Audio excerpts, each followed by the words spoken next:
When the CEO said, "My son needs your office," I said of course. And worked from home. Permanently. 1 week later he realized I was never coming back. I was elbow deep in fixing our ERP system when Michael Hartwell walked in and said his son needed my office. 13 years I'd been keeping his company from falling apart, and he delivered the news like he was asking me to move a coffee mug. "Hey Bob," he said, not even looking up from his phone. "Quick thing. Austin starts Monday. He'll need your office." Just like that. No discussion, no warning, nothing. Austin, that's his 25-year-old son who just got his MBA and thinks he knows everything about running a business because he has 50,000 followers on LinkedIn. I'm Bob Mackenzie, by the way. 47 years old, been running systems at Hartwell Industrial Solutions since I got out of the Army. Back then I was a logistics specialist at Fort Campbell, managing supply chains for entire battalions. When you're responsible for making sure 3,000 soldiers have what they need, when they need it, you learn a thing or two about keeping systems running smooth. That military training stuck with me. In the Army, we had a saying, prior planning prevents poor performance. Everything I built at Hartwell came from that mindset. When I started here in 2010, their systems were held together with duct tape and prayer. Their ERP software was from 1998, their vendor management was a bunch of Excel sheets, and their compliance reporting was whatever someone remembered to file before the deadline. I spent my first 2 years just understanding how this place worked. Hartwell makes industrial components. Gears, bearings, hydraulic parts for heavy machinery.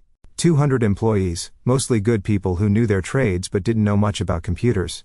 That's where I came in. See, the thing about manufacturing is everything connects to everything else. You can't just swap out one system without affecting 3 others. So I built it all custom. Wrote scripts that connected our ancient ERP to the vendor portals. Created automated alerts when inventory dropped below safety levels. Built manual overrides for when suppliers changed their data formats, which happened about every 6 months. The compliance stuff alone was a nightmare. Manufacturing companies like ours have to report to OSHA, EPA, state safety boards and half a dozen other agencies. Miss a filing deadline, or submit wrong data, and they'll shut you down faster than you can say environmental violation. I created a whole system that tracked every requirement, every deadline, every form that needed filing. Took me 3 years to get it right. By 2015, Hartwell was running like a Swiss watch. Vendors loved working with us because payments went through smooth, orders were accurate, and someone always answered their calls. That someone was usually me, because I'd built relationships with these people. Jim at Midwest Steel knew he could call me directly when there was a problem. Sarah at Hydraulic Supply would email me personally when they had surplus inventory we could get at discount. Michael Hartwell never saw any of this. To him, the company just worked. Orders got filled, reports got filed, vendors got paid. He figured it was all automated, that modern computers could handle anything.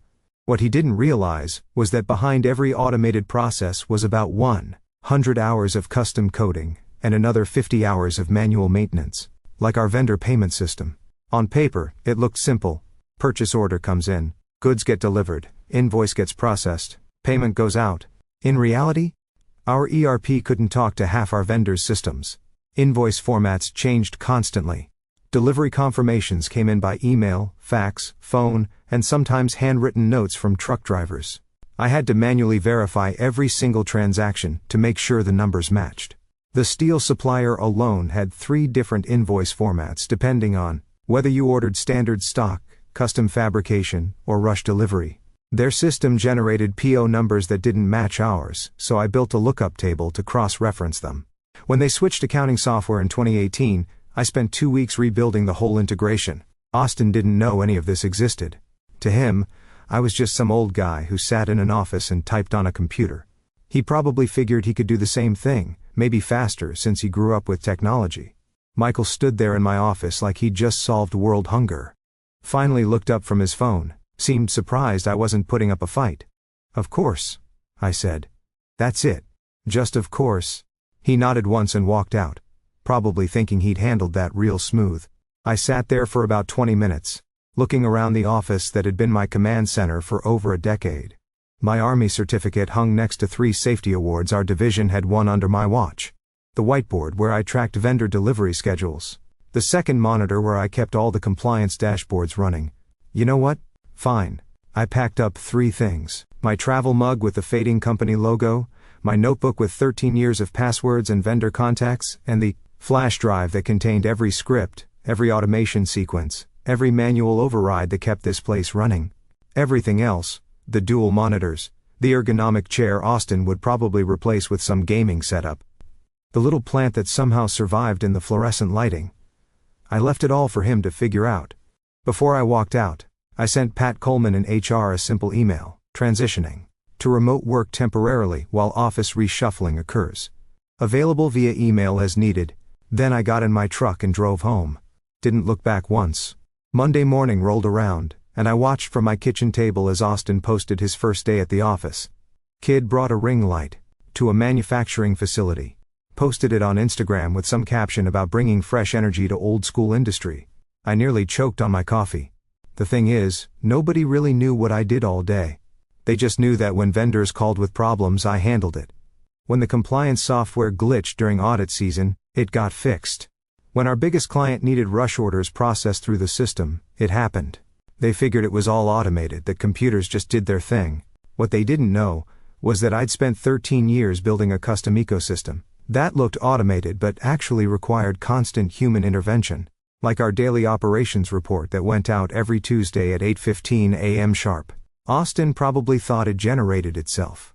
Truth was, I pulled data from 5 different systems, cross-referenced it, with delivery schedules, manually adjusted for the seasonal fluctuations our software couldn't predict, and formatted it so the management team could actually understand what they were looking at.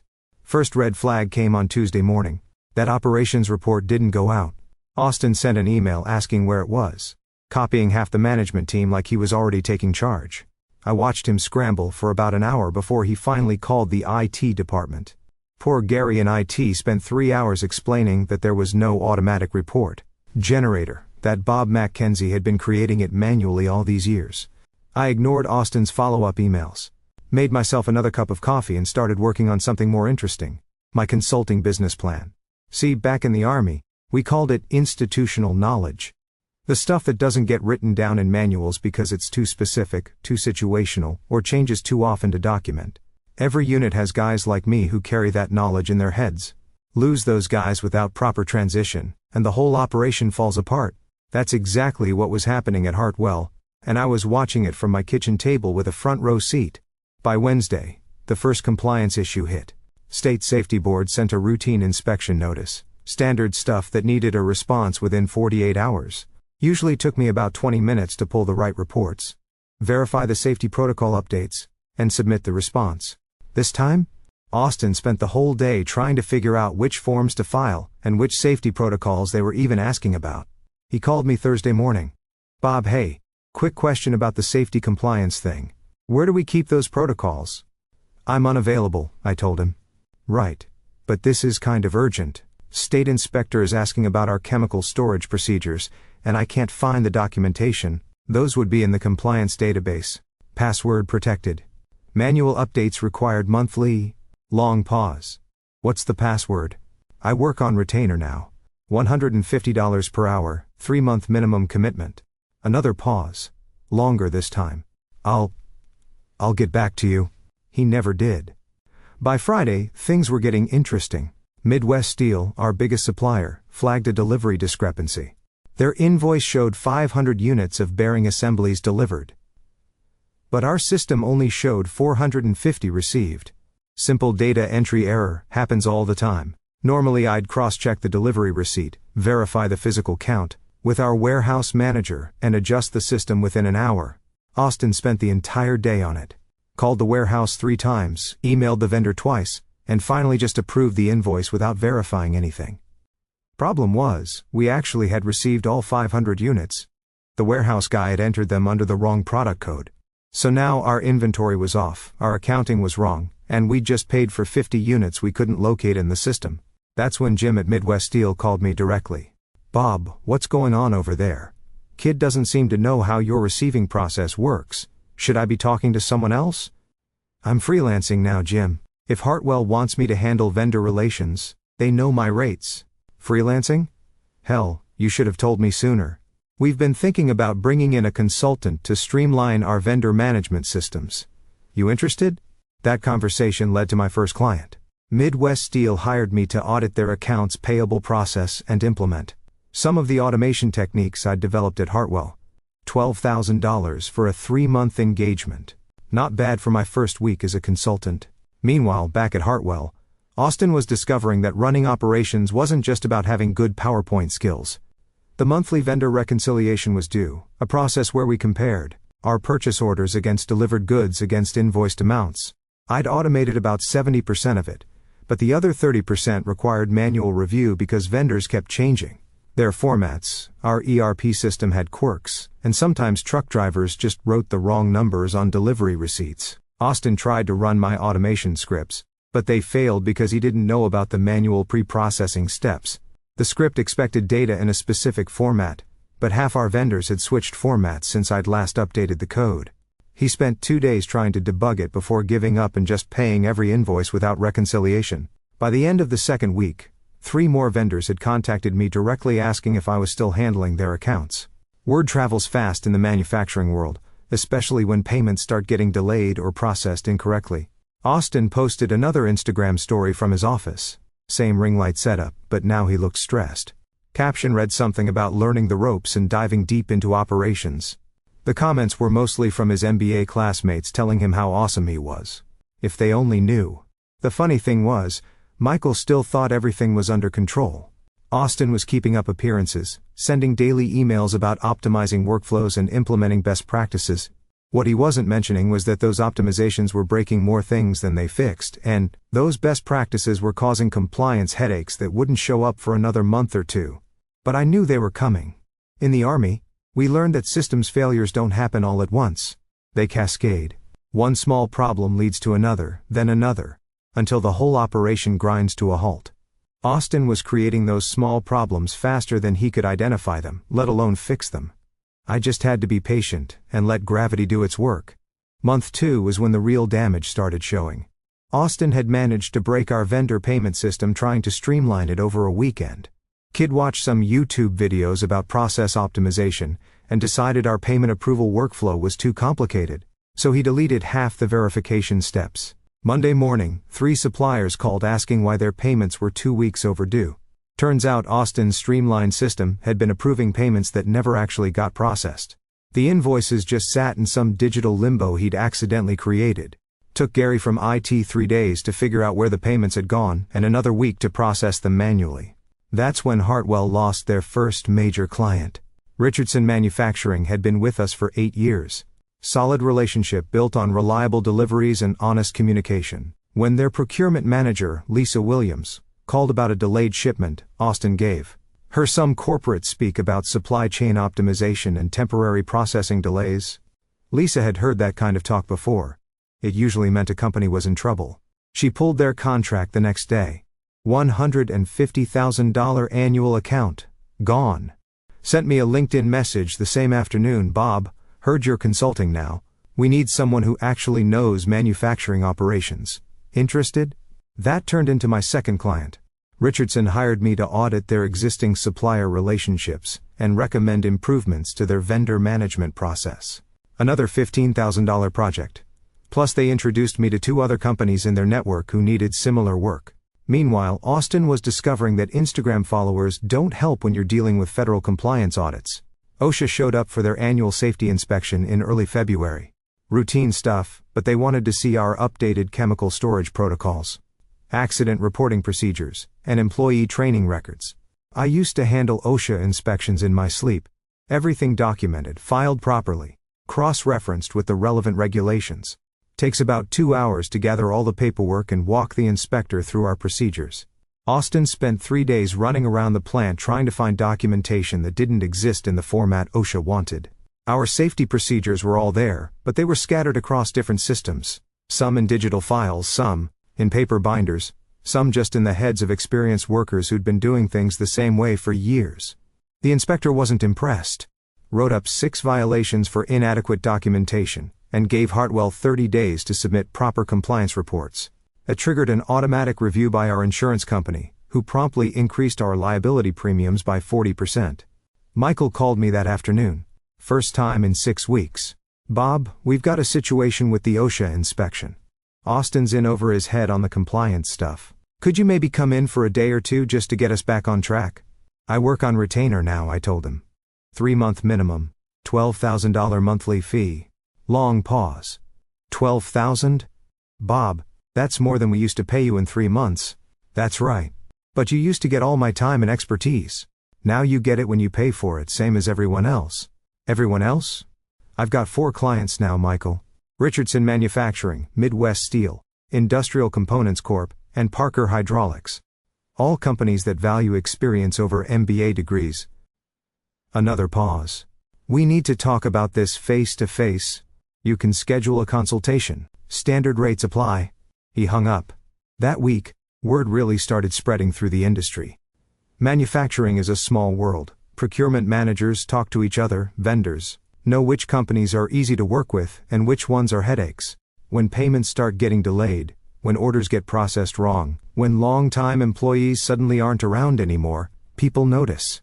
Jim at Midwest Steel mentioned my consulting work to his counterpart at Great Lakes Bearing. That led to another project. Sarah at Hydraulic Supply recommended me to a company in Toledo who needed help implementing a new inventory management system. By March, I was turning down work because I couldn't handle it all myself. That's when I made my first real business decision. Hired Janet Rodriguez, one of the people Hartwell had laid off in January. Best production scheduler I'd ever worked with, 15 years of experience. Let go because Austin needed to right-size the workforce. She jumped at the chance to work with me. Then I brought in Gary Walsh, maintenance supervisor who'd been at Hartwell for 12 years before getting cut in the second round of layoffs. Gary knew every machine on that floor like they were his own cars, could troubleshoot problems most engineers couldn't figure out with manuals and computers. We set up shop in my basement office and called ourselves McKenzie Industrial Consulting.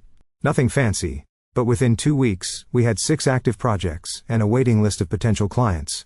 The irony wasn't lost on me. Hartwell was laying off experienced people to cut costs while paying me triple my old salary to consult for their competitors. Austin was trying to run operations with an MBA and a ring light while I was building a business based on the exact expertise they'd decided they didn't need. But the best part was watching Austin's social media presence evolve. Early posts were all confidence and corporate buzzwords. By March, he was posting motivational quotes about learning through challenges and growth mindset. The comments from his MBA friends got more generic, more supportive but vague. People could sense something wasn't going right. End of March brought the quarterly numbers. Hartwell's revenue was down 18% from the previous year. Operating costs were up due to increased insurance, consultant fees, and inefficiencies Austin's optimizations had created. 2 more major clients had switched suppliers, citing service reliability concerns. The stock price dropped from $34 to $28. Not catastrophic yet, but enough to get the board's attention. Michael called another meeting with senior management. Word was, some uncomfortable questions were being asked about the operations changes. Austin wasn't invited to that meeting. But I was busy enough not to pay much attention. McKenzie Industrial Consulting was booked solid through June, with inquiries coming in faster than we could respond to them. Turns out, there was a lot of demand for people who actually knew how manufacturing operations worked in the real world, not just in PowerPoint presentations. By June, Hartwell was in full crisis mode. Austin had managed to crash their main inventory system during a routine update that turned out to be anything but routine. 3 days of downtime meant they couldn't process orders, couldn't track shipments, couldn't even tell customers what they had in stock. The final straw came when their biggest remaining client, Industrial Dynamics, pulled their contract, after a shipment of hydraulic components arrived 2 weeks late with half the order missing.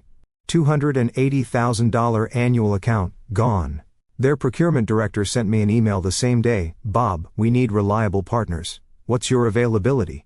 That's when Michael showed up at my house. I saw his BMW pull into my driveway through the kitchen window. Same guy who'd walked into my office 5 months earlier like he owned the world, now sitting in his car for 10 minutes, like he was working up the courage to knock. When I opened the door, he looked like he'd aged 2 years and 5 months. Tie loose, hair messed up, that corporate confidence completely gone. "Bob," he said. "We need to talk." I stepped aside, let him in. Poured myself a whiskey. Seemed like that kind of conversation. Didn't offer him one. He sat on my couch like he was expecting it to collapse under him. Started talking about temporary setbacks, growing pains, Austin needing more time to adjust. All the corporate speak you use when you're trying not to admit you made a massive mistake. The board is asking questions, he finally said. Stock's down to $22. We've lost 30% of our major accounts. Insurance premiums are through the roof after the OSHA violations. And our operating costs are up 40% because we keep having to bring in consultants to fix things. Austin breaks. I sipped my whiskey and waited. We need you back, Bob. Full salary restoration, better office, whatever it takes. I'm unavailable. Come on, be reasonable. This consulting thing is nice, but it's not a real career. You're 47 years old. You need stability, benefits, retirement planning. That's when I handed him the folder I'd prepared the week before. Annual report for McKinsey Industrial Consulting, 6 months in business. He opened it slow, like he was afraid of what he'd find inside. Revenue projections, client list, growth metrics. His face went through about 5 different expressions reading it. $380,000 in billable revenue? He looked up at me like I'd just claimed to be an astronaut. In 6 months? 8 active clients now. Booked solid through December. Janet and Gary are pulling down better money than they ever made at Hartwell, and we're thinking about hiring 2 more people. But this is... He stopped, stared at the numbers like they might change if he looked long enough. This is more than we paid you in 3 years. Those clients don't think I'm just some old guy who types on computers.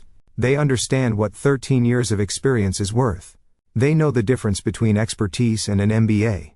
Michael set the folder down on my coffee table like it weighed 50 pounds. What do you want me to tell the board? Tell them you gave away your entire institutional knowledge base to hire a social media influencer. Tell them you thought 13 years of custom systems and vendor relationships could be replaced by a kid with a ring light. Tell them exactly what happened. He left without another word. 2 weeks later, Hartwell announced Austin was leaving to pursue entrepreneurial opportunities. Corporate speak for we can't fire the CEO's son but we can make him disappear. Word was, the board had given Michael an ultimatum, fix the operations mess or start looking for a new job himself. They brought in a consulting firm from Chicago to rebuild their systems.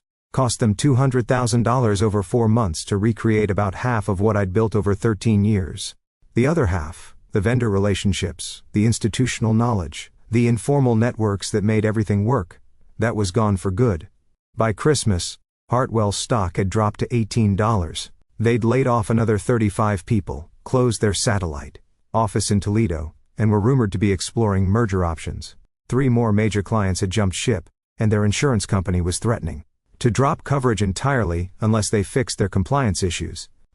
Meanwhile, McKinsey Industrial Consulting was thriving. We'd moved out of my basement into a proper office, hired 2 more consultants, and had a waiting list of potential clients. Industrial Dynamics became our biggest account. $85,000 annual retainer for ongoing operations consulting. Richardson Manufacturing referred us to 3 companies in their network. Midwest Steel brought us in to completely overhaul their vendor management systems. The best part wasn't the money though. It was the respect. Vendors who used to treat me like just another employee now called me Mr. Mackenzie. Clients asked for my opinion on strategy, not just technical fixes. After 13 years of being invisible, I was finally seen. 6 months later, I got a LinkedIn message from Austin. He was working at a startup in Austin, doing social media marketing for a tech company. The message was short, hope you're doing well. Learned a lot from watching you work. Maybe we could grab coffee sometime and you could share some advice about operations management. I never replied. Some lessons you have to learn the hard way. These days, when young executives call me about optimizing their operations, I always ask the same question: who's been keeping your systems running all these years?